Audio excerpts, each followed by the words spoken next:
L'invitation disait « événement formel ». Mieux vaut que tu passes ton tour cette année. Ma sœur m'a envoyé un texto, les nouveaux partenaires de papa seront là. Je n'ai rien dit. Au dîner, le téléphone de papa a sonné fort. Une voix a dit, ici Michael Torres, le directeur financier de votre fille.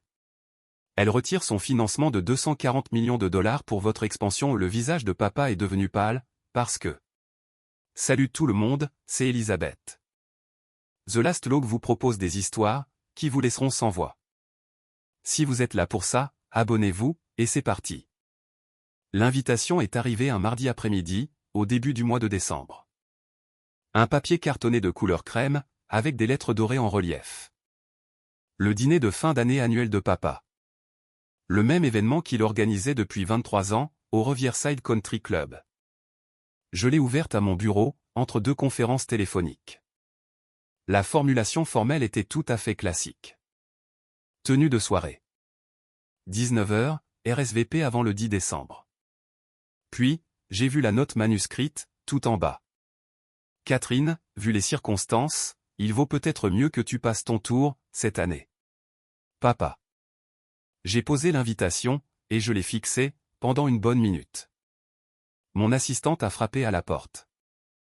Mademoiselle Harrison, la présentation pour le conseil d'administration est prête. Merci, Jennifer. J'arrive tout de suite. J'ai glissé l'invitation dans le tiroir de mon bureau, et je me suis reconcentré sur l'expansion de nos infrastructures, un projet de 240 millions de dollars, que nous devions présenter à notre conseil d'administration, cet après-midi-là. Mon entreprise, Harrison Technologies, venait tout juste de boucler sa levée de fonds de série D. Nous étions en train de développer nos opérations, à travers 3 continents. Le dîner de fin d'année de papa, pouvait attendre. Ce soir-là, ma sœur Mélissa m'a appelé. J'étais encore au bureau, en train de réviser des contrats. Tu as reçu l'invitation de papa, a-t-elle demandé. Oui. Alors, tu ne viens pas, n'est-ce pas? Je me suis adossé, dans mon fauteuil. La note laissait entendre que je ne devrais pas. C'est juste que papa amène ses nouveaux partenaires d'affaires, le groupe Reynolds. Ils vont investir dans son entreprise de développement commercial. C'est vraiment une affaire énorme pour lui, Kat, le genre de chose qui définit une carrière. Et ma présence compromettrait cela, d'une manière ou d'une autre. Mélissa a hésité. Tu sais comment est papa, en ce qui concerne les apparences. Les frères Reynolds sont issus de la vieille bourgeoisie, très traditionnelle, très soucieux de leur image, et... Je ne corresponds pas à cette image. Ce n'est pas ce que je dis. Alors, que dis-tu, Mel? Une autre pause.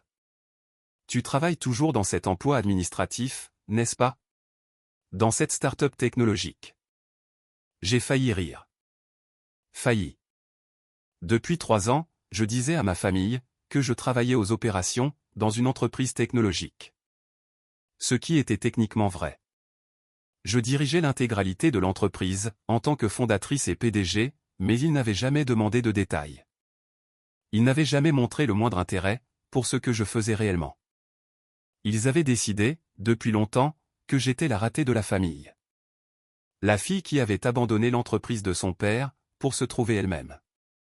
La sœur, qui vivait modestement, conduisait une berline vieille de 5 ans, et portait des vêtements simples.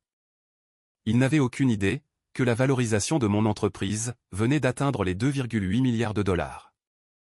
Je suis toujours dans la tech. Oui, ai-je répondu prudemment. D'accord. Donc, tu peux comprendre pourquoi papa pourrait vouloir que le dîner reste concentré sur son succès.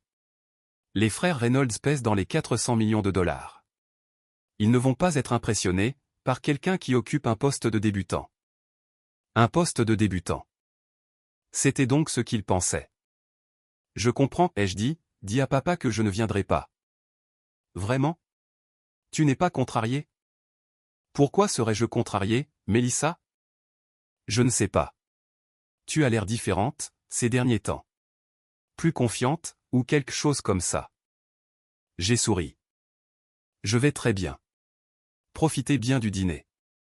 Après avoir raccroché, je suis resté assise dans mon bureau, la suite d'angle située au 42e étage, avec ses baies vitrées donnant sur la ville, et j'ai pris une décision. Je n'allais pas leur dire. Pas tout de suite. J'allais les laisser profiter de leur dîner, de leur moment, de leur célébration pour le gros contrat de papa, avec le groupe Reynolds. Et ensuite, j'allais passer un simple coup de téléphone. 3 ans plus tôt, j'avais quitté la société d'immobilier commercial de papa. Il m'avait embauché, juste à la sortie de mon école de commerce, en promettant de m'apprendre le métier, et de faire de moi une associée, à terme. Ce qu'il a réellement fait, c'est me confier des tâches administratives, pendant que mon frère Marcus gérait les relations clients, et que ma sœur Mélissa s'occupait des finances. J'ai passé 2 ans à faire des photocopies, à planifier des réunions, et à m'entendre dire d'observer et d'apprendre. La goutte d'eau qui a fait déborder le vase, est arrivée lors d'une réunion du conseil d'administration. J'avais préparé une analyse détaillée d'un secteur technologique émerge, l'infrastructure de données pour les villes intelligentes. Le marché était en pleine explosion. J'avais identifié 3 cibles d'acquisition, qui nous auraient positionnés de manière idéale. Papa ne m'a pas laissé présenter. Il a pris mon rapport, l'a parcouru en diagonale, et a dit, « Catherine, pourquoi n'irais-tu pas t'assurer que le service de traiteur est correctement installé ?»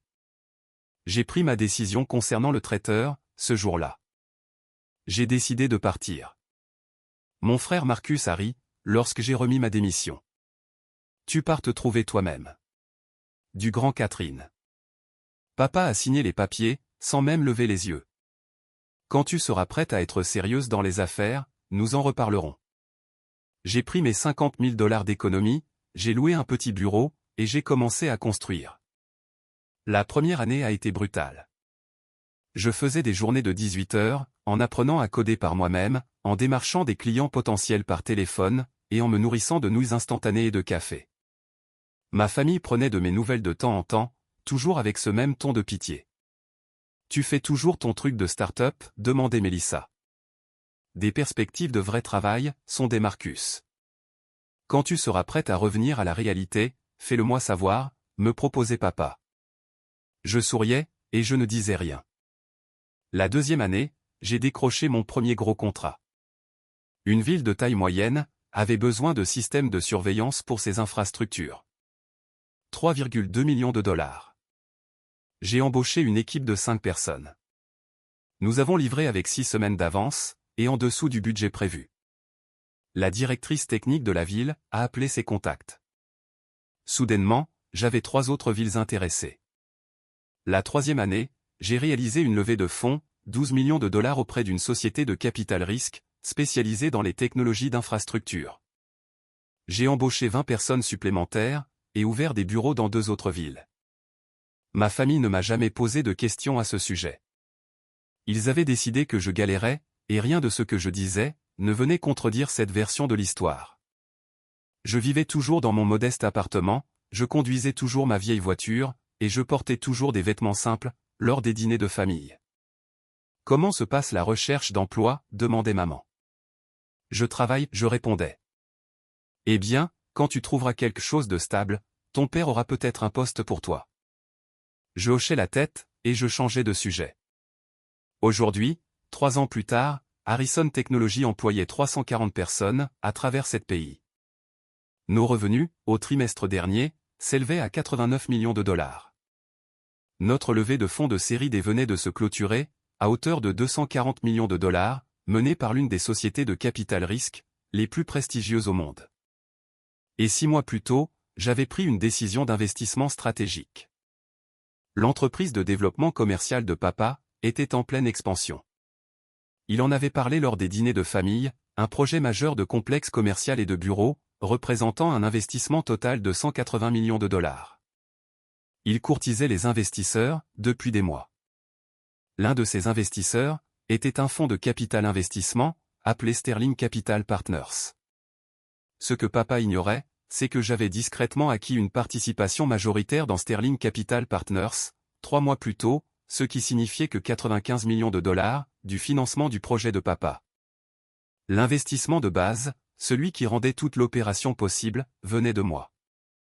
Il n'avait aucune idée que sa fille était son principal investisseur. J'avais structuré cela, avec beaucoup de soin. Plusieurs sociétés écrans, et une propriété effective anonyme. Mon directeur financier, Michael Torres, gérait la relation avec l'entreprise de papa. Papa ne l'avait jamais rencontré en personne, seulement lors d'appels téléphoniques ou de visioconférences. Michael trouvait que ce montage était risqué. S'il le découvre. Il ne le découvrira pas, lui avais-je assuré. Pas avant que je ne sois prête. Je ne me cachais pas par honte. J'observais, je testais, pour voir si le mépris de ma famille finirait par se fissurer un jour. Pour voir s'il poserait un jour des questions sur ma vie, au lieu de faire des suppositions. L'invitation au dîner de fin d'année m'a donné ma réponse. Même maintenant, même après avoir passé 3 ans à bâtir quelque chose d'extraordinaire, il me considérait toujours comme le ratage de la famille, la fille qui devait éviter le dîner important, la sœur qui leur ferait honte, devant les grands investisseurs. J'ai sorti mon téléphone, et j'ai envoyé un SMS à Michael. Changement de programme, pour l'investissement de Sterling, dans le Harrison Development Group. 3 petits points sont apparus. Quel genre de changement? Retrait total. Rédiger l'avis de résiliation. Je vous dirai, quand l'envoyer. Les petits points sont réapparus. Puis se sont arrêtés, et ont repris. Vous êtes sûr de vous? Absolument. Quand voulez-vous que je l'exécute? J'ai vérifié la date, sur l'invitation de papa. Le 21 décembre. Pendant son dîner, je vous donnerai l'heure exacte. La semaine précédant le dîner, Mélissa a rappelé.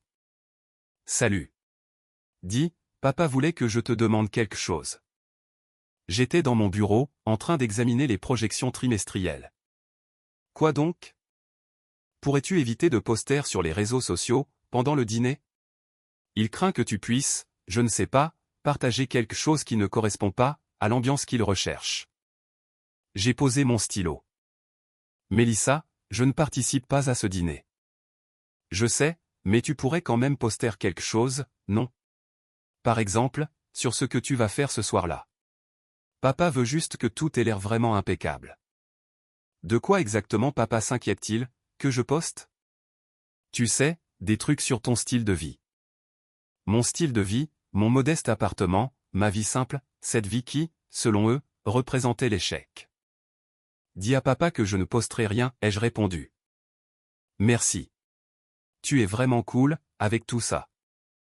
Après qu'elle ait raccroché, je suis resté assise là, pendant un long moment. Ensuite, j'ai fait venir Michael, dans mon bureau. L'avis de retrait, lui ai-je dit. Ajouter une clause. Résiliation totale de tous les investissements, dans le Harrison Development Group, avec effet immédiat. Et incluer la documentation, qui montre la structure de propriété, de Sterling Capital Partners. Les yeux de Michael se sont écarquillés. Vous voulez qu'il sache, que c'est vous? Je veux qu'il sache exactement, qui était son investisseur. Catherine, cela va détruire son projet d'expansion. L'accord avec le groupe Reynolds dépend du financement de Sterling Capital. Sans cela, il devra expliquer à ses nouveaux partenaires pourquoi son plus grand investisseur s'est retiré. Oui, je sais. Michael a observé mon visage. Qu'est-ce qu'ils ont fait? Ils ont décidé que je devais sauter le dîner de famille, parce que je serais une source de honte. Il a hoché la tête, lentement. Quand voulez-vous que je passe l'appel? Le 21 décembre, à 19h45. En plein milieu, du service du dessert. Le matin du 21 décembre, je suis allé à mon bureau comme d'habitude, j'ai examiné des contrats, j'ai assisté à une réunion du conseil d'administration, et j'ai approuvé les conditions finales d'une nouvelle acquisition. Jennifer m'a apporté un café, à 15h. Vous avez l'air calme, aujourd'hui. Est-ce que j'ai l'air agité, d'habitude? D'habitude, vous avez l'air concentré. Aujourd'hui, vous semblez en paix. J'ai souri. Je passe une bonne journée. À 18h, j'ai quitté le bureau, et j'ai conduit jusqu'à mon appartement. Je me suis changé, pour mettre des vêtements confortables, un jean et un pull, je me suis servi un verre de vin, et j'ai commandé des sushis en livraison. À 18h30, Mélissa a posté sur Instagram une photo de la salle à manger du country club. Des bougies, des fleurs. La légende, la soirée spéciale de papa, avec le groupe Reynolds. Tellement fier. Emoji vert qui trinque, et étincelle. J'ai siroté mon vin, et j'ai attendu. À 19h15, Marcus a publié une photo de papa, serrant la main de deux hommes, vêtus de costumes hors de prix. De grandes choses se préparent, pour le Harrison Development Group. Fier de papa. Succès dans les affaires. Les frères Reynolds. La vieille bourgeoisie. Soucieux de leur image. Les gens que je n'étais pas digne de rencontrer. J'ai vérifié mon téléphone. Michael m'avait envoyé un message, 20 minutes plus tôt. Document prêt. En attente de votre signal. J'ai envoyé 3 mots. Exécuté à 19h45. Puis, je me suis installé confortablement, et j'ai attendu. Au Riverside Country Club, papa passait la soirée de sa vie. Le dîner était parfait. 40 invités, des partenaires commerciaux clés, et les frères Reynolds à la table d'honneur, parlant déjà d'opportunités d'investissement supplémentaires. Tout était impeccable, tout était impressionnant. Marcus faisait du réseau, avec le directeur financier du groupe Reynolds. Melissa charmait leur avocat. Maman montrait des photos de leurs récentes vacances en Europe, à Madame Reynolds. Papa s'est levé, et a fait teinter son verre, à 19h35. Je tiens à remercier tout le monde, d'être présent ce soir, a-t-il commencé. Cette année a été remarquable, pour le Harrison Development Group. Notre partenariat avec le groupe Reynolds, représente tout ce pourquoi nous avons travaillé. Son téléphone a sonné. Il a froncé les sourcils, a jeté un coup d'œil à l'écran. Un numéro connu. Il l'a mis en sourdine, et a continué, point représente notre engagement envers l'excellence, envers la croissance, pour construire quelque chose qui durera, pendant des générations. Le téléphone a sonné à nouveau. Le même numéro. Excusez-moi, a dit papa, en s'éloignant de la table. Il s'est dirigé vers le hall de réception, et a répondu. Robert Harrison. Monsieur Harrison, c'est Michael Torres. Michael. L'esprit de papa s'est emballé. Son directeur financier chez Sterling Capital Partners. Est-ce que tout va bien? Je vous appelle pour vous informer que Sterling Capital Partners retire immédiatement l'intégralité des capitaux investis dans le Harrison Development Group, avec effet à la fermeture des bureaux, aujourd'hui. Le sang de papa n'a fait qu'un tour. Quoi? La totalité des 95 millions de dollars est en cours de retrait. L'avis de résiliation a été envoyé à votre adresse email, ainsi qu'à votre avocat. Tous les accords d'investissement sont, par la présente, dissous. Il doit y avoir une erreur. Nous avons des contrats, des engagements sur plusieurs années.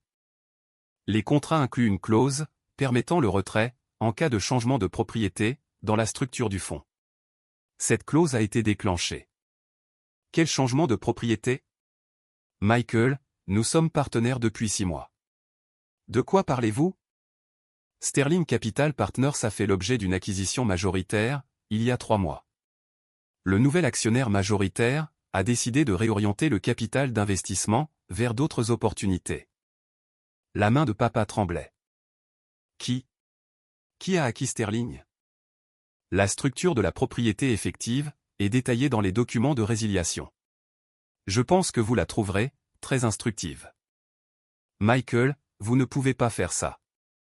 J'ai mes partenaires ici, ce soir. L'accord avec le groupe Reynolds dépend de votre financement. Si vous vous retirez. Je comprends les implications, monsieur Harrison. Cependant, la décision a été prise. Je ne fais qu'exécuter des instructions. Des instructions de qui? Je ne suis pas autorisé à en discuter, lors de cet appel. Tout ce dont vous avez besoin, se trouve dans les documents. Je vous recommande de les examiner attentivement, en particulier la section sur la divulgation des propriétaires. La ligne a été coupée. Papa se tenait dans le hall du country club, le téléphone collé à l'oreille, l'esprit en ébullition. 95 millions de dollars envolés. L'investissement de départ, qui rendait tout le reste possible. Le financement qui avait convaincu le groupe Reynolds de se joindre au projet. L'argent qui devait lancer le plus grand projet de sa carrière, complètement envolé. Il a ouvert sa boîte mail, avec des doigts tremblants. Il a trouvé le message de Sterling Capital Partners. Il a ouvert la pièce jointe en PDF. Du jargon juridique, des clauses de résiliation, des dates d'effet. Puis, il a fait défiler le document, jusqu'à la section de divulgation de la propriété. Sterling Capital Partners, suite à une acquisition majoritaire finalisée le 3 septembre, est désormais contrôlée par le groupe Harrison Technologies, avec Catherine Elizabeth Harrison agissant en tant que présidente et principale propriétaire effective. Papa a lu cette phrase à 3 reprises. Catherine Elizabeth Harrison, sa fille, celle à qui il avait dit de ne pas venir au dîner de ce soir. Celle qui occupait un poste de débutante, celle qui était, apparemment, l'actionnaire majoritaire de son plus grand investisseur. Il est retourné, en titubant, vers la salle à manger. Son visage était livide. Ses mains tremblaient. Papa. Marcus a remarqué immédiatement. Qu'est-ce qui ne va pas? Papa s'est effondré, sur sa chaise. Autour de la table, les conversations se sont éteintes. Tout le monde le regardait. Robert a demandé Monsieur Reynolds. Est-ce que tout va bien? La bouche de papa s'est ouverte. Puis refermée. Il a regardé Mélissa, puis Marcus, puis sa femme. Est-ce que l'un d'entre vous? Sa voix n'était plus qu'un murmure. Est-ce que l'un d'entre vous sait ce que Catherine fait réellement? Mélissa a froncé les sourcils. Elle travaille dans la tech, un truc administratif. Pourquoi? Administratif. Papa a laissé échapper un son, à mi-chemin entre un rire et un sanglot. Elle est la PDG. Elle est la fondatrice et la PDG, du groupe Harrison Technologies. Silence. Quoi, a fini par dire Marcus. Le téléphone de papa s'est allumé, affichant une notification de mail. Il l'a ouvert mécaniquement. Un message de la part d'une certaine Jennifer Chin, assistante de direction de Catherine Harrison. Monsieur Harrison, Mademoiselle Harrison m'a demandé de vous transférer plusieurs documents, qui pourraient vous intéresser. Veuillez trouver ci-joint, le rapport financier du 3e trimestre d'Harrison Technologies, l'annonce de la levée de fonds de série D, et un récent profil paru dans Forbes. Papa a ouvert la première pièce jointe. Rapport financier du 3e trimestre du groupe Harrison Technologies, revenu, 89 millions de dollars. La deuxième pièce jointe, Harrison Technologies clôture une levée de fonds de série D, de 240 millions de dollars, la valorisation atteint les 2,8 milliards de dollars. La troisième pièce jointe, un article de Forbes datant de 2 semaines, la liste des 40 Under 40. Rencontrer Catherine Harrison, la PDG des technologies d'infrastructure, qui construit les villes de demain. Les mains de papa tremblaient si fort, qu'il pouvait à peine tenir son téléphone.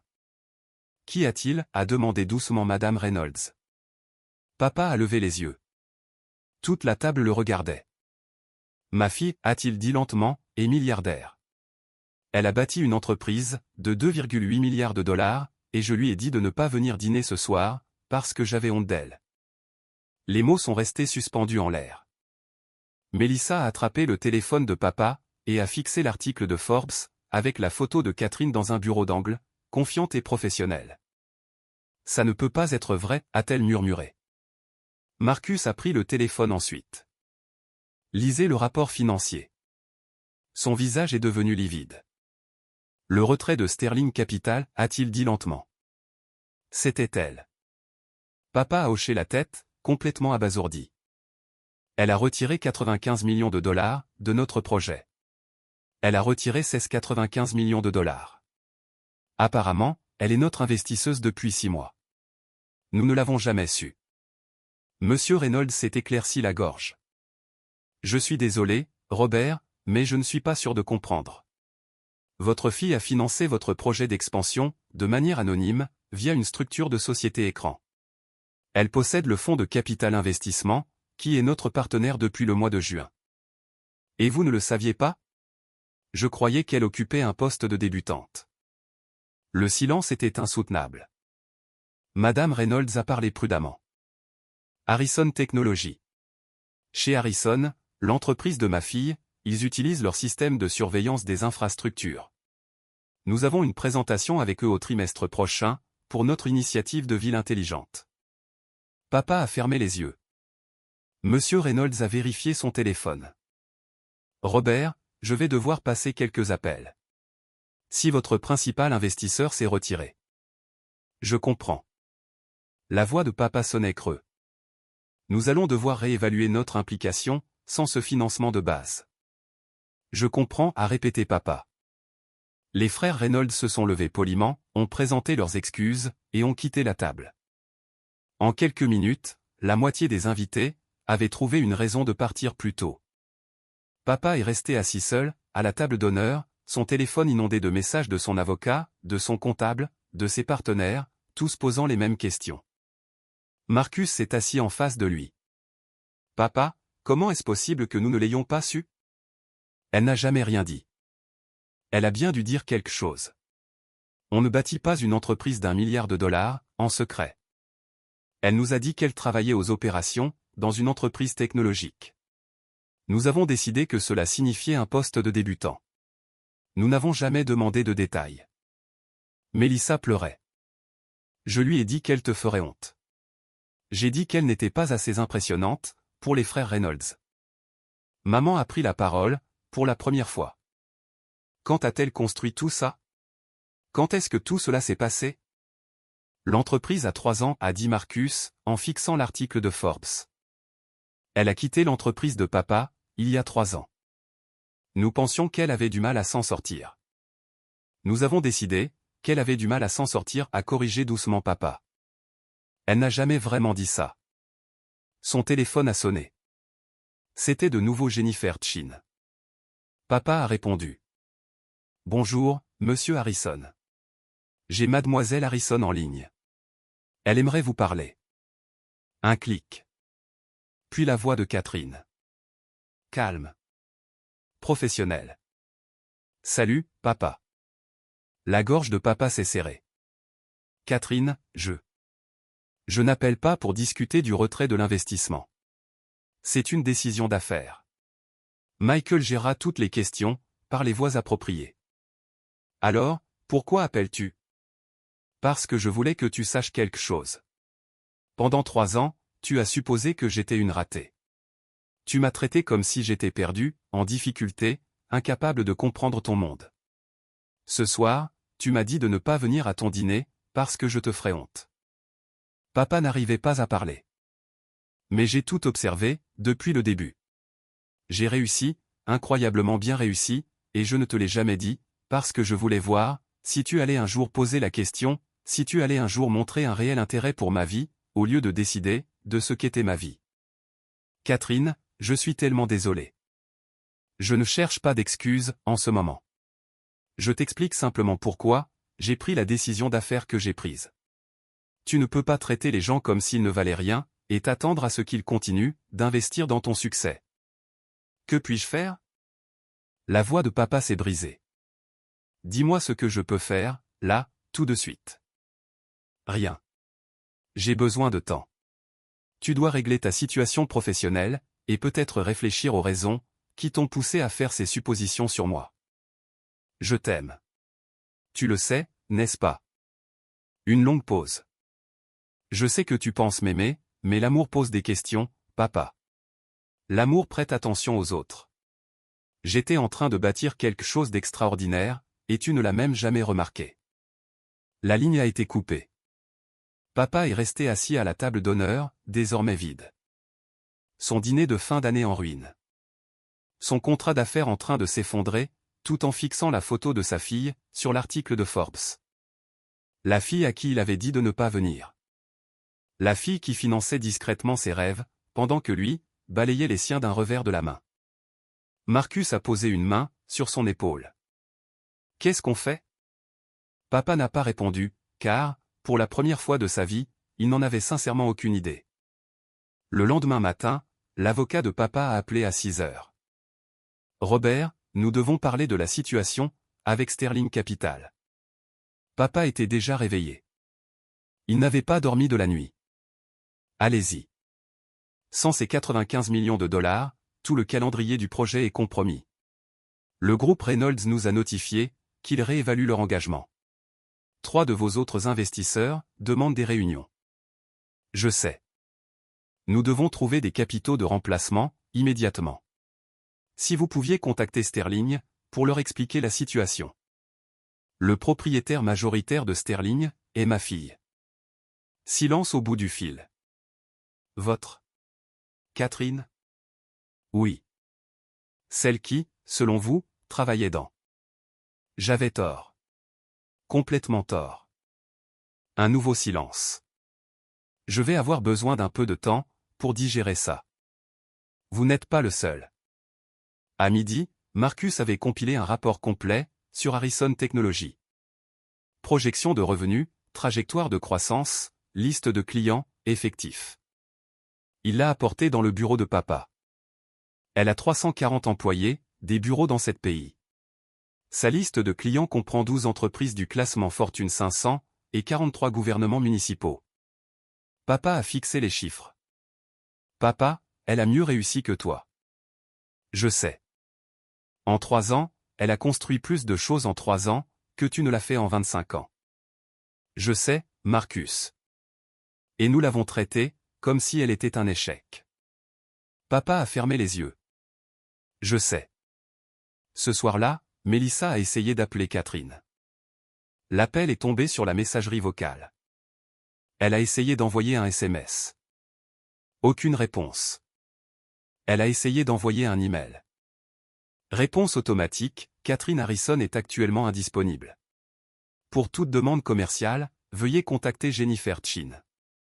Elle nous a bloqués, a dit Mélissa à maman. Elle en a parfaitement le droit, a répondu maman doucement. Qu'est-ce qu'on fait? Nous attendons, et nous réfléchissons à ce que nous avons fait. À la fin de la semaine, le groupe Reynolds s'était officiellement retiré du projet de papa. 2 autres investisseurs ont suivi. Le plan de développement de 180 millions de dollars de papa s'était effondré à 62 millions. Le projet était mort. Son avocat lui a suggéré de se placer sous la protection de la loi sur les faillites. Son comptable lui a suggéré de vendre l'entreprise. La veille de Noël, un colis est arrivé à la maison de papa. À l'intérieur se trouvait une photo encadrée. Catherine, à l'âge de 12 ans, lors de la foire scientifique. Elle y avait construit une maquette d'un système d'infrastructure de ville durable. Papa avait manqué la foire pour une réunion d'affaires. Il y avait une note, écrite de la main de Catherine. J'ai passé toute ma vie à construire des villes. Tu n'as simplement jamais regardé. Papa s'est assis sur son canapé, en tenant la photo, et a pleuré. 3 mois plus tard. J'étais assise dans mon bureau, en train d'examiner une nouvelle proposition d'acquisition, quand Jennifer m'a appelé sur l'interphone. Mademoiselle Harrison, votre père est ici. Il n'a pas de rendez-vous, mais il demande si vous avez quelques minutes. Je savais que ce moment arriverait. Tôt ou tard. Faites-le entrer. Papa avait l'air plus vieux, plus maigre. Il est entré dans mon bureau, comme s'il visitait un pays étranger. Il s'est tenu devant mon bureau, à regarder la suite d'angles, les baies vitrées, les prises accrochées au mur. Impressionnant, a-t-il dit doucement. Merci. J'ai essayé de te joindre. Je sais. Je mérite cela. J'ai fait un geste, vers la chaise en face de mon bureau. Il s'est assis. Nous nous sommes regardés. Je te dois les plus grandes excuses, de toute ma vie, a-t-il dit. En effet. J'ai été aveugle, arrogant. J'ai décidé de qui tu étais, sans jamais te le demander. Je t'ai traité comme si tu étais inférieur, alors que tu construisais quelque chose, que je ne pouvais même pas imaginer. Je n'ai rien dit. L'invitation au dîner. Te dire de ne pas venir. C'était. Il s'est arrêté. Il n'y a aucune excuse. Non, il n'y en a aucune. J'ai passé 3 mois à réfléchir aux raisons pour lesquelles j'ai agi ainsi. Et je crois. Je crois que je me sentais menacé par toi. Même quand je pensais que tu galérais, une partie de moi savait que tu étais différente, plus intelligente, plus compétente. Et au lieu de célébrer cela, je l'ai minimisé. Tu m'as fait me sentir complètement inutile, ai-je dit doucement. Pendant des années, à chaque dîner de famille, à chaque appel téléphonique, toi, Marcus et Mélissa m'avaient traité, comme si j'étais la déception de la famille. Je sais. Et je continuais à venir. Je continuais à être gentille. Je continuais à espérer que vous demanderiez, juste une fois, Catherine, sur quoi travailles-tu? Catherine, parle-moi de ta vie. Mais vous ne l'avez jamais fait. Les yeux de papa se sont remplis de larmes. Je te le demande maintenant. Je me suis adossé à mon fauteuil. Il est un peu tard pour ça. Je sais, mais je te le demande quand même. Parle-moi de ton entreprise. Raconte-moi tout ce que j'ai manqué. Alors, c'est ce que j'ai fait. Je lui ai parlé de la première année, des journées de 18 heures, des nouilles instantanées, des appels à froid, du premier contrat. Le moment où j'ai réalisé que ça pourrait vraiment marcher. Je lui ai parlé de la croissance, des embauches, du changement d'échelle, des levées de fonds de série A, puis de série B, de l'expansion à l'international. Je lui ai parlé des réunions du conseil d'administration, où les investisseurs m'ont qualifié de visionnaire, de l'interview pour Forbes, des prix, des interventions lors de conférences, où les gens faisaient la queue pour me demander des conseils. Je lui ai raconté la nuit où j'ai acquis Sterling Capital Partners, la façon dont j'avais soigneusement structuré la chose, comment j'avais décidé d'investir dans son projet, non pas pour le sauver, mais pour voir si le succès changerait la façon dont il me regardait. Ça n'a rien changé, ai-je dit. Même avec mon argent finançant ton rêve, tu me voyais toujours comme un échec. Papa a essuyé ses yeux. Qu'est-ce que je peux faire? Comment puis-je réparer ça? Je ne sais pas si tu le peux. S'il te plaît, laisse-moi essayer. J'y ai réfléchi, pendant un long moment. Tu veux réparer ça? Alors regarde-moi vraiment. Pas celle que tu pensais que j'étais. Pas celle que tu voulais que je sois. Vois réellement qui je suis. Ce que j'ai construit. Ce dont je suis capable. Je le vois maintenant. Maintenant que tu y es obligé. Maintenant que j'ai retiré mon financement, que j'ai détruit ton projet, et que je t'ai humilié à ton dîner. Mais je n'aurais pas dû avoir à faire tout ça, pour que tu me respectes. Tu as raison. Tu n'aurais pas dû.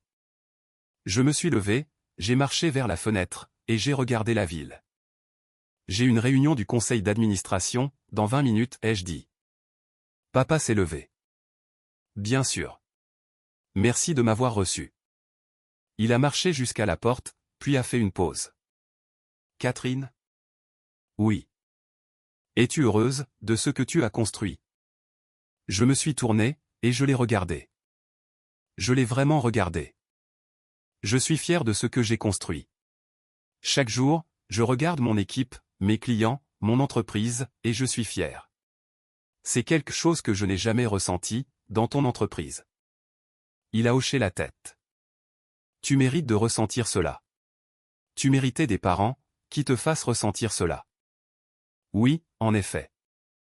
Il est parti. Je suis resté debout près de la fenêtre, pendant un long moment après son départ. 6 mois plus tard, papa a vendu son entreprise. Il n'a pas pu la reconstruire, après l'effondrement de l'accord avec Reynolds. Il a accepté l'offre de rachat, et a pris sa retraite. Il m'a appelé, le jour où il a signé les papiers. Je voulais que tu le saches, a-t-il dit. C'est fait. Comment te sens-tu? Soulagé. Honnêtement, je poursuivais quelque chose, que je ne voulais même plus. Que voulais-tu? Je voulais prouver quelque chose à moi-même, et à mon père. Il a toujours dit que je n'accomplirais jamais rien d'important. J'ai passé toute ma vie, à essayer de lui prouver le contraire. Et tu as fait la même chose, avec moi. Pause. Oui, c'est ce que j'ai fait. Est-ce que tu vas t'en sortir, ai-je demandé. Je pense que oui. Ta mère et moi parlons de voyager. Peut-être que je vais découvrir ce que j'aime réellement faire, au lieu de ce que je pense devoir faire. Ça a l'air d'être une bonne idée. Catherine? Oui. Je suis fier de toi. Je sais que j'aurais dû dire ça, il y a des années, mais je te le dis maintenant. Je suis tellement fier de toi. J'ai senti des larmes monter à mes yeux. Merci. Voudrais-tu? Aimerais-tu dîner avec nous, un de ces jours? Ta mère et moi. Pas un événement familial. Pas avec Marcus et Mélissa. Juste nous trois. Peut-être. Un jour. Je me contenterai de ce ne peut-être point. Nous avons raccroché. Je me suis assise à mon bureau, et j'ai pleuré. Pas de tristesse, mais de soulagement. Le soulagement d'avoir enfin entendu les mots, dont j'avais tant besoin. 1 an plus tard, j'ai effectivement dîné avec mes parents. Juste nous trois, dans un restaurant tranquille. Pas de programme caché, pas de représentation à jouer. Papa a posé des questions, de vraies questions sur mon entreprise, ma vision, mes défis, mes objectifs. Maman a écouté, a souri et a dit, j'aurais aimé que nous posions ces questions, il y a 3 ans. Moi aussi, ai-je répondu. Ce n'était pas parfait. Nous n'avons pas été guéris par magie. La douleur de ces années n'a pas disparu, à cause d'une seule conversation, de quelques excuses, ou d'un simple dîner. Mais c'était un début. Marcus a fini par me contacter, il s'est excusé, et a demandé s'il pouvait visiter mes bureaux. J'ai dit oui. Il s'est promené, a rencontré mon équipe, a vu ce que j'avais bâti. J'aurais dû croire en toi, a-t-il dit. Oui, tu aurais dû. Est-ce que je peux me faire pardonner? Tu peux toujours essayer. Mélissa a pris plus de temps. Ses excuses sont arrivées sous la forme d'une lettre, manuscrite, honnête. J'étais jalouse, a-t-elle écrit. Même quand je pensais que tu échouais, j'étais jalouse de ta liberté, de ta volonté d'essayer. J'ai joué la sécurité. Je suis restée dans l'ombre de papa. Et je t'en ai voulu, d'être assez courageuse pour partir. Je l'ai appelée, après l'avoir lu. Je te pardonne, lui ai-je dit. Elle a pleuré. Vraiment? Vraiment. La prochaine fois que quelqu'un que tu aimes construit quelque chose, pose-lui des questions. Prête attention. Ne présume pas que tu connais déjà son histoire. Je le ferai. Je le promets. Aujourd'hui, Harrison Technologies emploie plus de 800 personnes. Notre valorisation a dépassé les 4,2 milliards au trimestre dernier. Nous construisons des systèmes d'infrastructure dans 43 pays. Je conduis toujours une voiture modeste, je vis toujours simplement, et je porte toujours des vêtements confortables pour travailler. Pas parce que je me cache, mais parce que c'est ce que je suis. La différence, c'est que maintenant, ma famille sait aussi qui je suis. Et je n'ai pas eu besoin de le prouver, lors d'un dîner de fin d'année.